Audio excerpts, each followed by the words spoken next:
Hello दोस्तों, आप लोग कैसे हो? आई होप कि आप लोग अच्छे होंगे, है ना। हम आशा करते हैं कि आप बहुत अच्छे होंगे, है ना, मस्त होंगे, है ना, और पढ़ाई करते होंगे, है ना। देखिए दोस्तों, आज हम लोग क्लास 9th मैथ प्रश्नावली 1.2 के बारे में पढ़ेंगे, है ना दोस्तों। देख रहे हैं कि वीडियो क्लियर आ रहा है ना दोस्तों, आ रहा है, ठीक है ना। तो आज हम लोग क्लास 9th मैथ प्रश्नावली 1.2 के बारे में पढ़े, है ना। अब देखिए, हम पहली वीडियो में भी बताए थे दोस्तों कि इसको क्लास 9th के मैथ पढ़ने से पहले आप नंबर सिस्टम के बारे में अच्छे से पढ़ लीजिए, क्योंकि अगर आप नंबर सिस्टम के बारे में अगर अच्छे से नहीं पढ़ेंगे, अगर नंबर सिस्टम के बारे में अगर अच्छा आपका नॉलेज नहीं होगा, तो फिर आपका ये प्रश्न ही समझ में नहीं आएगा, है ना। इसीलिए हम नंबर सिस्टम को अच्छे से पढ़ाए हैं। पहले उस वीडियो को देख लीजिए, है ना। उसके बाद अगर नंबर सिस्टम में कोई दिक्कत हो, परेशानी हुई, तो हमें कमेंट करिए, हम अवश्य इसका रिप्लाई करेंगे। और उसके बाद इस पर आइए, इस प्रश्नावली पाइए, 9th का मैथ पाइए, तब आपको मैथ अच्छे से समझ में आएगा, है ना दोस्तों। अब चलिए हम लोग स्टार्ट करते हैं, है ना। देखिए दोस्तों, ये आपका है प्रश्नावली 1.2। अब पहला सवाल है, दिए गए नीचे कथन सत्य है, देखिए सत्य और सत्य को बताना है। पहला सवाल है कि प्रत्येक अपरिमेय। अब देखिए, पहले वीडियो जो हम है, पहले वीडियो में हम अच्छे से बताए हैं, प्रश्नावली 1.1 में हम अच्छे से बताए हैं, यहाँ तक कि हम ट्रिक भी बताए हैं कि ऐसे सवालों को अगर नहीं समझ में आ रहा है तो इधर वाले कम होना चाहिए, इधर वाले क्या होना चाहिए, कम, और इधर वाला होना चाहिए अधिक। अगर इधर वाला कम आ रहा है और इधर वाला अधिक आ रहा है तो आपका प्रश्न सही है। जैसे कि देखिए, प्रत्येक अपरिमेय संख्या, प्रत्येक अपरिमेय संख्या है ना, प्रत्येक अपरिमेय संख्या, प्रत्येक अपरिमेय संख्या एक वास्तविक संख्या होती है। क्या होती है? वास्तविक संख्या होती है। आप जानेंगे कि देखिए, वास्तविक संख्या में, ये वास्तविक संख्या में दोनों आते हैं। वास्तविक संख्या में आपका एक परिमेय संख्या भी आता है और एक अपरिमेय संख्या ये भी आएगा। देखिए दोस्तों, वास्तविक संख्या जो होता है दो प्रकार का होता है ना, जो कि नंबर सिस्टम हम बता दें, इसीलिए बार बार जोर दे रहे हैं कि आप जाइए, पहले नंबर सिस्टम को आप अच्छे से पढ़िए, उसके बाद इसको पढ़ेंगे तो आपको अच्छे से समझ में आएगा, है ना। तो आप देखिए दोस्तों, यहाँ पर है आपका वास्तविक संख्या। क्या है? वास्तविक संख्या। और वास्तविक संख्या दो प्रकार के होते हैं, है ना। एक तो आपका परिमेय संख्या होता है और एक होता है अपरिमेय संख्या, है ना। तो आप देखिए कि कह रहा है कि सभी के सभी अपरिमेय संख्या वास्तविक संख्या के अंदर आती है कि नहीं। सभी के सभी अपरिमेय जो है वास्तविक संख्या के अंदर आता है कि नहीं। तो आपने लिखा कि हाँ, वास्तविक संख्या के अंदर तो अपरिमेय आता ही है, नहीं आता। देखिए, वास्तविक संख्या के अंदर अपरिमेय आ रहा है कि नहीं, आ रहा है ना। वास्तविक संख्या के अंदर तो दोनों आ रहा है, परिमेय भी आ रहा है, अपरिमेय भी आ रहा है। तो ये कह रहा है कि अपरिमेय आना चाहिए, तो आप अपरिमेय भी तो आ रहा है, यानी ये जो प्रश्न कह रहा है वो बिल्कुल सही कह रहा है, राइट कह रहा है ना। और ट्रिक में बताया है कि इधर वाला छोटा होना चाहिए और इधर वाला बड़ा होना चाहिए। इधर देख रहे हैं खाली अपरिमेय है कि नहीं, और इधर परिमेय भी है और अपरिमेय भी है, दो है। इधर बड़ा है कि नहीं, इधर बड़ा है ना, इधर बड़ा है, तो क्या है, सही है। ये ट्रिक है, अगर नहीं समझ में आ रहा है। अगर यहाँ पे देखिए केवल अपरिमेय है और इसमें परिमेय भी है और अपरिमेय भी है, तो इधर वाला बड़ा है ना। तो जब इधर वाला बड़ा रहता है तो हमेशा सही रहता है, यानी एकदम सत्य होगा, है ना। और जब इधर वाला छोटा आ जाएगा ना तो गलत हो जाएगा, छोटा आएगा तो क्या हो जाएगा, गलत हो जाएगा, है ना। लेकिन अभी तो बड़ा आ रहा है ना, बड़ा आ रहा है तो इसका मतलब ये सही है ना। अब चलिए हम क्वेश्चन नंबर 2 पे चलते हैं। क्वेश्चन नंबर 2 पर देखिए, संख्या रेखा का प्रत्येक बिंदु, संख्या देखिए दोस्तों, संख्या रेखा का प्रत्येक बिंदु अंडर एम के रूप में, अंडर एम का रूप होता है जहाँ एम एक प्राकृतिक संख्या है। तो आप कहेंगे नहीं होता, यानी ये गलत है। ये क्या है दोस्तों, गलत है ना। कैसे गलत है, चलिए समझते हैं। देखिए, संख्या रेखा का रहता है, आप संख्या रेखा लिखिए, है ना। संख्या रेखा लिखिए तो यहाँ पर 0 होगा, यहाँ पर +1 +2 +3 +4 +5, इस तक करते कर अनंत तक जाएगा ना दोस्तों। -1 -2 -3 -4 -5 तो अनंत तक जाएगा। अब ये एक संख्या रेखा है दोस्तों। आप संख्या रेखा देख रहे थे, 0 भी आ रहा है, प्लस वाला भी आ रहा है और माइनस वाला भी आ रहा है। तो ये कह रहे हैं कि संख्या रेखा का प्रत्येक बिंदु अंडर एम का रूप होता है। तो आप कहेंगे कि नहीं, क्यों नहीं। कि देखिए, मान लीजिए कि अंडर लगा दिया, यहाँ पर अंडर 1 लगाएंगे तो अंडर 1 का मान तो 1 होता है, जो कि संख्या रेखा को प्रदर्शित कर सकते हैं। अब अंडर रूट 2 लगाएंगे तो अंडर रूट 2 का मान 1.414 होता है। इसको मूल्य करेंगे तो अंडर रूट 2 का मान 1.414 होता है, जो कि ये भी संख्या रेखा पर कहीं ना कहीं प्रदर्शित आप कर देंगे। 1.414 माने 1 से अधिक होगा, लगभग में यहाँ पाएगा, है ना 1.414, है ये भी आप संख्या रेखा प्रदर्शित कर देंगे। या अंडर रूट 3 का मान 1.732 होता है ना अंडर रूट 3 का मान, तो ये भी अंडर रूट 3 भी तो आप संख्या रेखा पर प्रदर्शित कर सकते हैं, 1 से अधिक होगा, 1 से अधिक होगा, है ना। यानी देख रहे हैं कि अंडर रूट 1 का मान 1 होगा, जो कि संख्या रेखा पर प्रदर्शित कर सकते हैं। अंडर रूट 2 का मान इतना होगा, जो कि आप संख्या रेखा पर प्रदर्शित कर सकते हैं। अंडर रूट 3 का मान इतना होगा, जो कि आप संख्या रेखा पर प्रदर्शित कर सकते हैं। अंडर रूट 4 का मान, ये 4 है ना दोस्तों, इसका मान कितना होगा 2, जो कि ये भी एक संख्या रेखा पर प्रदर्शित है कि नहीं, है ना।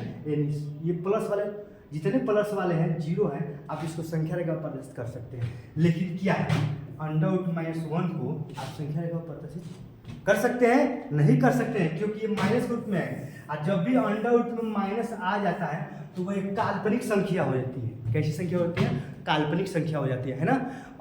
जो कि काल्पनिक संख्या किसे कहते हैं, काल्पनिक संख्या की डिफिनीशन है, ये परिभाषा है कि जिसको आप संख्या रेखा पर प्रदर्शित नहीं करते हो, जिस संख्या को आप संख्या रेखा पर प्रदर्शित नहीं करते उसको काल्पनिक संख्या कहते हैं। देखिए काल्पनिक संख्या किसे कहते हैं, जिसको आप संख्या रेखा पर प्रदर्शित नहीं कर सकते हो, जिसको आप संख्या रेखा पर प्रदर्शित नहीं कर सकते हो उसी को काल्पनिक संख्या कहते हैं, है ना। तो ये आपका एक काल्पनिक संख्या है।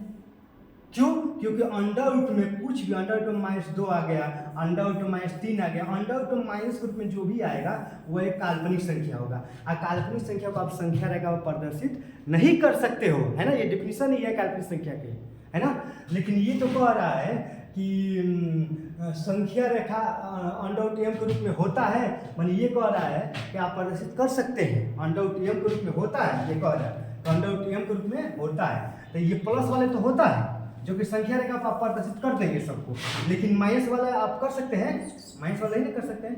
अंडर रूट -1 को आप संख्या रेखा प्रदर्शित नहीं कर सकते, है ना। अंडर रूट -2 को नहीं कर सकते हैं, अंडर रूट -3 को नहीं कर सकते हैं, अंडर रूट -4 को आप संख्या रेखा प्रदर्शित नहीं कर सकते, क्योंकि इसका आप मान ही नहीं निकाल पाएंगे, क्योंकि ये काल्पनिक संख्या है ना। यानी ये माइनस वाला तो आप नहीं कर पाएंगे, प्लस वाला कर पाएंगे, 0 वाला कर पाएंगे। यानी ये जो कह रहा है ये बिल्कुल गलत कह रहा है ना। क्योंकि संख्या रेखा पर अंडर रूट m के रूप में आप प्रदर्शित नहीं कर सकते हैं। प्लस वाला करेंगे, 0 करेंगे, माइनस वाला नहीं कर पा रहे हैं, यानी ये गलत कह रहा है। क्या कह रहे हैं दोस्तों, गलत कह रहा है। आइए समझ में आया होगा, इसको आप नोट करिए तो हम मिटाएंगे, है ना। देखिए दोस्तों, अब ये क्वेश्चन नंबर 3, प्रत्येक वास्तविक संख्या अपरिमेय संख्या होती है ना। अब बताइए वास्तविक संख्या में आपका परिमेय संख्या भी आती है, परिमेय संख्या है ना, और अपरिमेय संख्या है ना दोस्तों। देखिए ये वास्तविक संख्या 2 प्रकार का होता है, एक परिमेय संख्या और एक अपरिमेय संख्या। ये कह रहा है कि सभी के सभी वास्तविक संख्या अपरिमेय संख्या होती है। आप लिखेंगे कि ना ये गलत है। क्या है दोस्तों, गलत है। ये क्या है, गलत है। क्यों, क्योंकि ये सभी के सभी वास्तविक संख्या अपरिमेय संख्या कहाँ होती है, क्योंकि वास्तविक संख्या में दोनों आता है, आपका परिमेय संख्या भी आता है और अपरिमेय संख्या भी आता है। तो ये अपरिमेय संख्या ही कहता है, अपरिमेय संख्या केवल यही ना आएगा, ये कहाँ से आएगा, ये तो नहीं ना आएगा दोस्तों, ये नहीं, गलत कर रहे हैं, है ना। हमारा जो हम ट्रिक बताए हैं उस ट्रिक से भी अगर आप चलेंगे तो हम ट्रिक में यही बताए हैं दोस्तों, है ना, कि इधर वाला क्या होना चाहिए, कम होना चाहिए। इधर वाला क्या होना चाहिए दोस्तों, इधर वाला कम होना चाहिए। तो वास्तविक संख्या में आपका परिमेय संख्या भी आता है ना, और अपरिमेय संख्या भी आता है दोस्तों।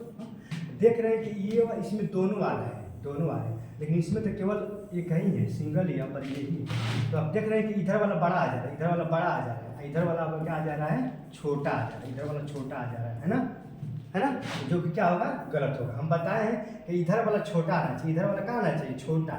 जब इधर वाला छोटा आएगा, इधर वाला क्या आएगा, बड़ा आएगा, है ना, तब आपका क्या होगा, सही होगा, है ना। लेकिन इधर वाला क्या आ जा रहा है, इधर वाला बड़ा आ जा रहा है, इधर वाला क्या आ जा रहा है, छोटा आ जा रहा है, जो कि आपका गलत है।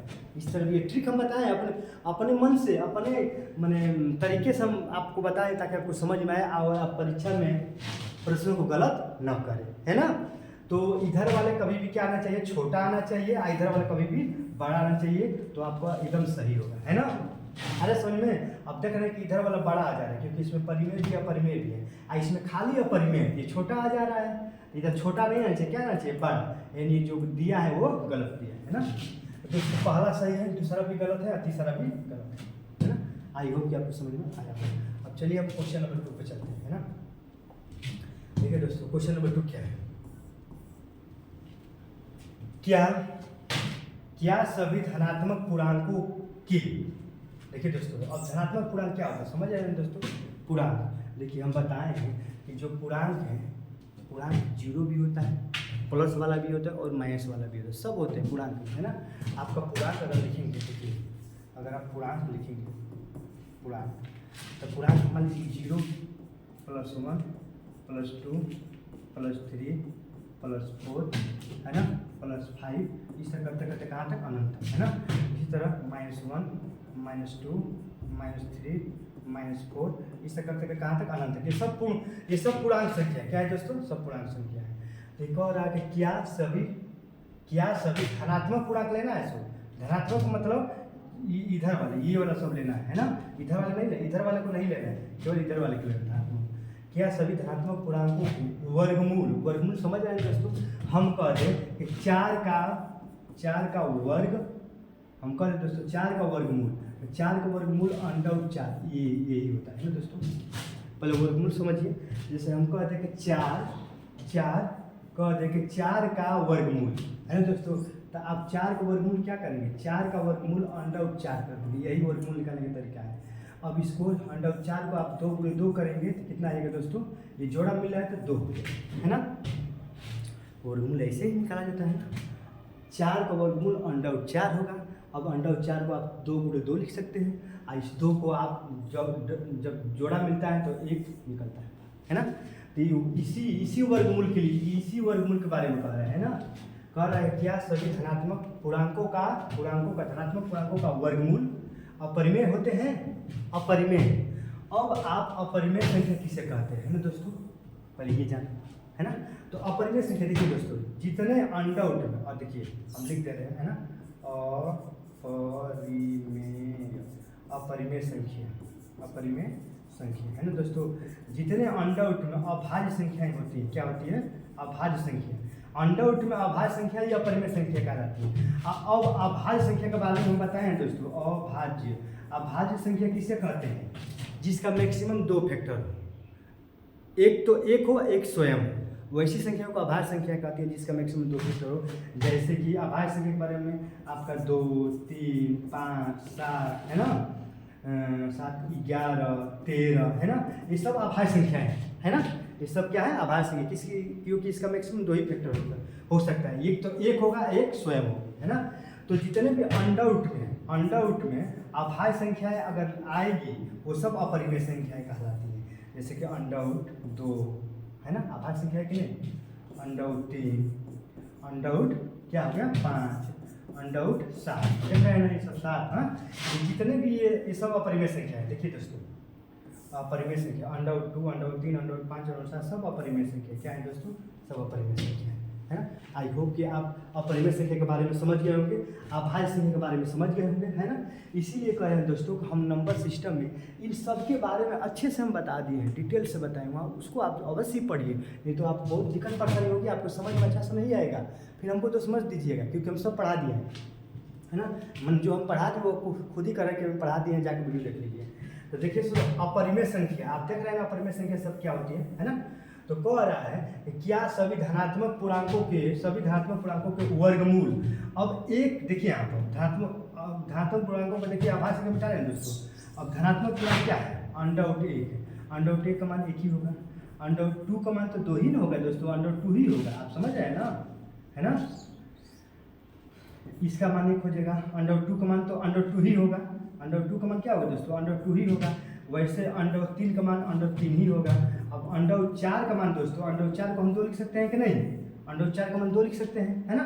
तो ये कह रहा है कि क्या क्या सभी धनात्मक पूर्णांकों को वर्गमूल, अब धनात्मक पूर्णांकों को वर्गमूल कर रहा है कि नहीं दोस्तों, वर्गमूल मतलब अंडर आउट है ना दोस्तों, इसको अंडर आउट तुम कर दीजिए, देखिए इसको अंडर आउट तुम करिए, इसको अंडर आउट तुम करिए, सभी को अंडर आउट तुम करिए, तो अंडर आउट हमने कर दिया, वर्गमूल, ये वर्गमूल हमने निकाली, इसी तरह तो वर्गमूल निकालते हैं, अंडर आउट तुम कर लेते हैं तो वर्गमूल निकल जाता है, अंडर आउट तुम करते हैं तो क्या निकल जाता है, वर्गमूल निकल जाता है।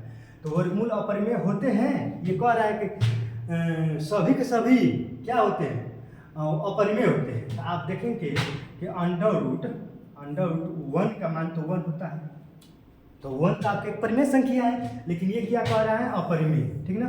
अब अंडर रूट 2 जो 2 है वो तो अपरिमेय है, देखिए अब अंडर रूट 2 अपरिमेय है कि नहीं, अंडर रूट 2 अपरिमेय है ना, अंडर रूट 3 भी अपरिमेय है, लेकिन अंडर रूट 4 अपरिमेय है नहीं है, क्योंकि अंडर रूट 4 को हम क्या लिख सकते हैं, अंडर रूट 4 को हम क्या लिख सकते हैं दोस्तों, 2 लिख सकते हैं। आप जानते हैं कि 2 जो है आपका एक परिमेय संख्या, क्या है, 2 आपका एक परिमेय संख्या, क्या है दोस्तों, परिमेय संख्या।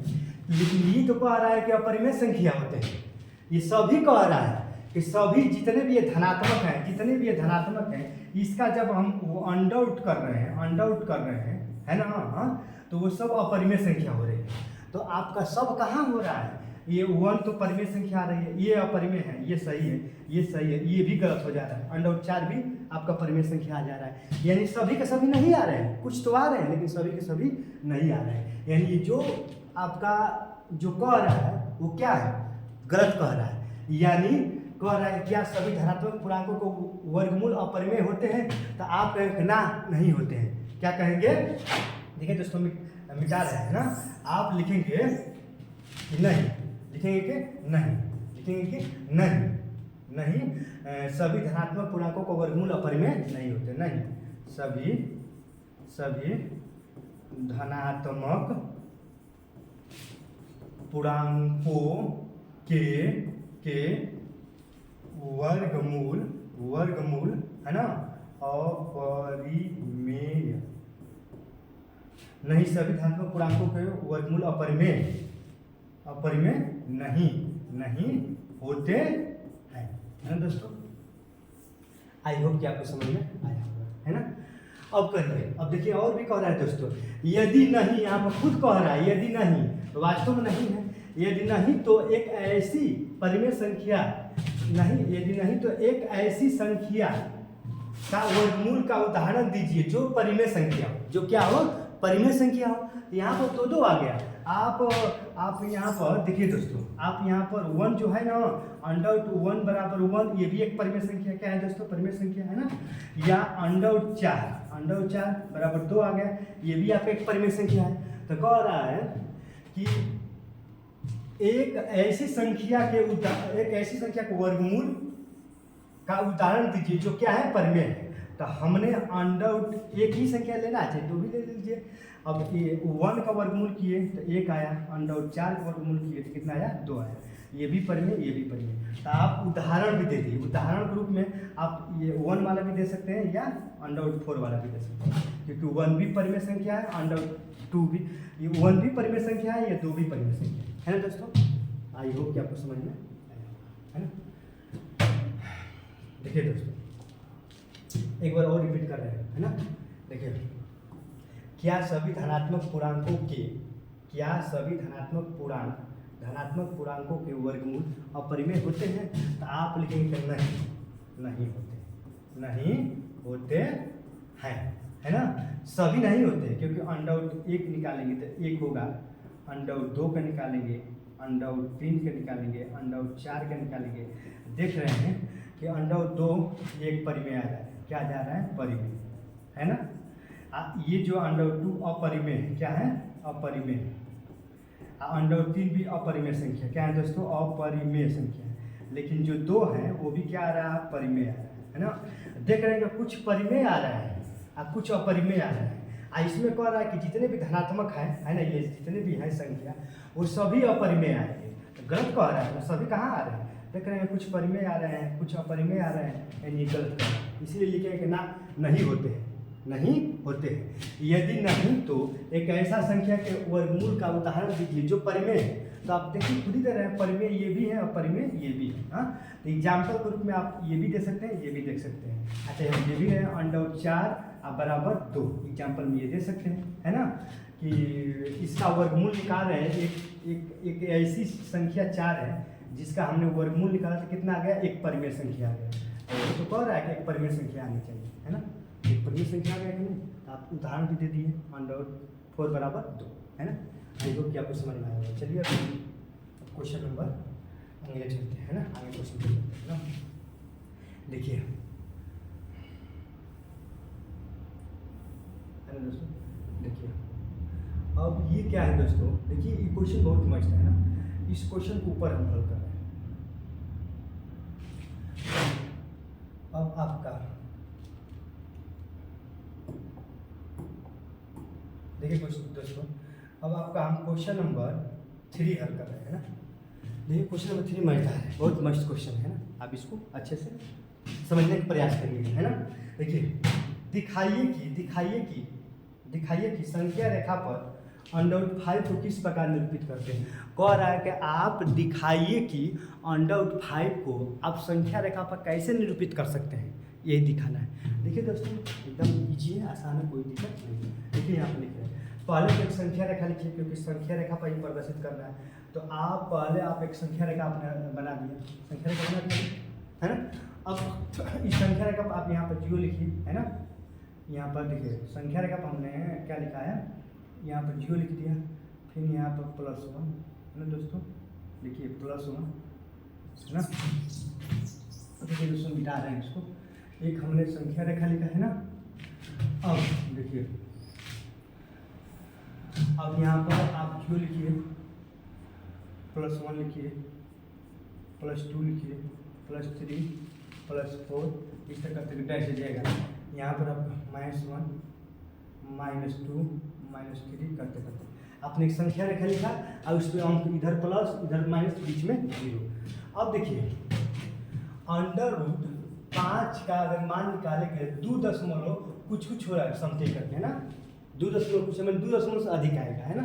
तो सबसे पहले आप क्या करेंगे कि सबसे पहले यहाँ पर देखिए संख्या रेखा, यहाँ पर 0 है ना, यहाँ पर 1 है, यहाँ पर 2 है। सबसे पहले यहाँ पर 2 तक जाइए। क्या तक जाइए, क्योंकि जब √5 को आप वर्गमूल निकालेंगे तो 2 कुछ आएगा।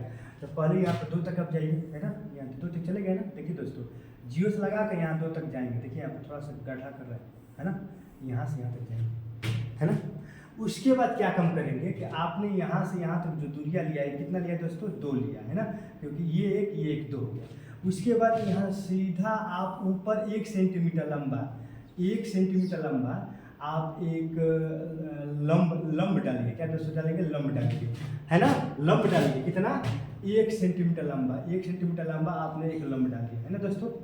अरे सुनो, ये हो गया आपका 2, ये हो गया 1।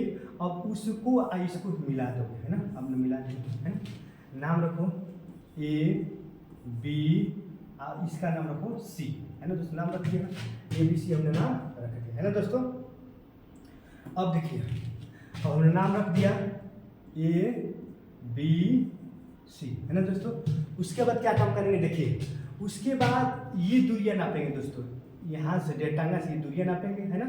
ये वाला देखिए दोस्तों, ये दूरियां यहाँ से नापेंगे, है ना।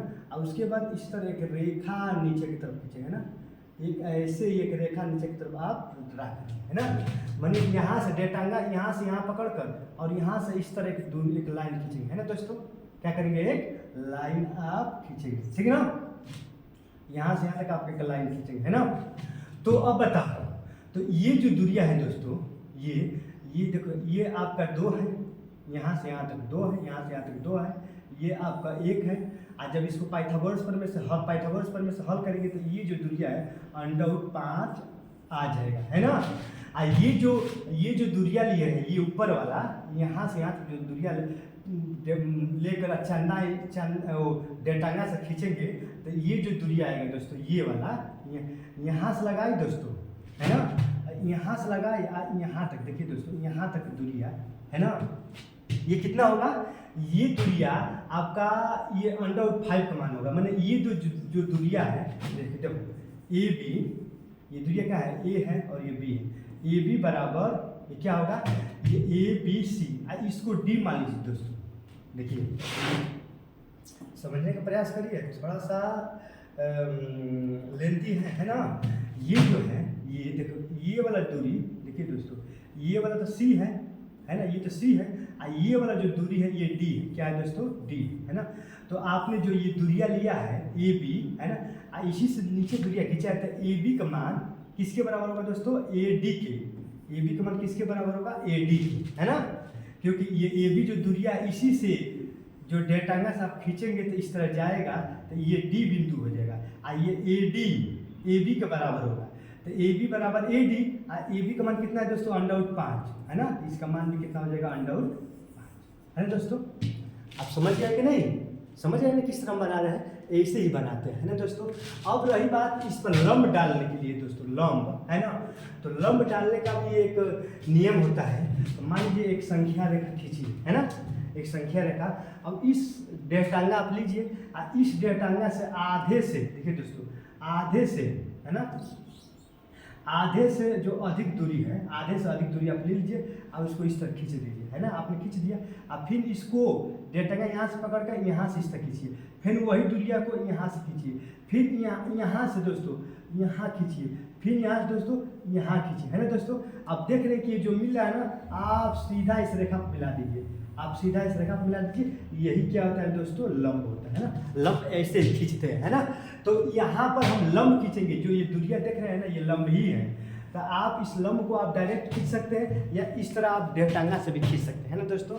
एक बार और देख लो लंब कैसे खींचना है, एक बार और देख लो लंब कैसे खींचना है। एक रेखा लीजिए, है ना, और इससे आधे से अधिक दूरी लेकर एक डेटांगा पर ऐसे कर लीजिए, है ना। देखिए थोड़ा सा अच्छा से नहीं हुआ है ना। डेटांगा यहाँ इस तरह कर लीजिए, है ना, आधे से अधिक दूरी लेकर, और आधे से अधिक दूरी लेकर देखिए, आधे से अधिक जो दूरी लेकर आप ऐसे खींच दीजिए, खींच दिए, और उतना ही दूरी से आप इसको काटिए, फिर उतना ही दूरी से आप इसको काटिए, और उतना ही दूरी से आप ऊपर काटिए, है ना, और वही दूरी से आप इसको इधर काटिए। अब यहाँ पर मिला है दोस्तों, सीधा इसको मिला दो, है ना। यही आपका क्या हो गया? लंब हो गया, है ना दोस्तों। तो ऐसे यहाँ पर खींचते हैं, है ना। तो अब इसको ये भी आप इस तरह भी लिख सकते हैं कि आप जानते हैं पाइथागोरस प्रमेय में कि कर्ण का स्क्वायर बराबर लंब का स्क्वायर प्लस आधार का स्क्वायर, है ना दोस्तों। तो कर्ण कितना है? देखिए ये 90 के सामने का कर्ण होता है। कर्ण कितना है दोस्तों? कर्ण कितना है दोस्तों? √5 का स्क्वायर। और लंब कितना है दोस्तों? लंब जो है एक का स्क्वायर। आधार नीचे वाला को होता है। आधार कितना है दोस्तों? 2 का स्क्वायर। √5 का स्क्वायर 5, 1 का स्क्वायर 1, और 2 दूनी के 4, 5 बराबर 5, दोनों बराबर आ गए दोस्तों, है ना। पाइथागोरस प्रमेय दोनों बराबर आ गए, यानी हमारा जो है वो सत्य है। अरे समझ में ना। तो ऐसे ही क्वेश्चन नंबर 3 को हम लोग हल करेंगे। जो क्वेश्चन नंबर 3 है दोस्तों, क्वेश्चन नंबर 3 को ऐसे ही हल करते हैं, है ना। कि एक बार और वीडियो को पीछे करके आप लोग देख लीजिएगा, आपको समझ में अच्छे से आएगा, है ना दोस्तों। आई होप कि आपको समझ में आया होगा, है ना। अब यहीं पर अपने वीडियो को स्थगित करते हैं, है ना। अब हम लोग पढ़ेंगे प्रश्न 1.3। जय हिंद।